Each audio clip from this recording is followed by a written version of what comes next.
और वो वक्त याद करने के लायक है जब मूसा ने अपनी कौम से कहा था कि भाइयों, तुम मुझे क्यों ईजा देते हो, हालांकि तुम जानते हो कि मैं तुम्हारे पास अल्लाह का भेजा हुआ आया हूं।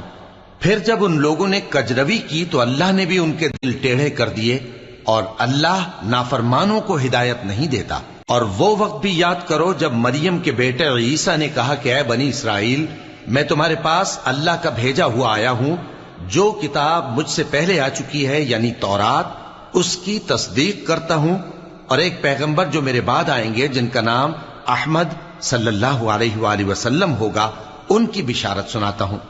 फिर जब वो उन लोगों के पास खुली निशानियां लेकर आए तो कहने लगे कि ये तो सरासर जादू है, और उससे ज्यादा जालिम कौन के बुलाया तो जाए इस्लाम की तरफ, और वो अल्लाह पर झूठ बोहतान बांधे।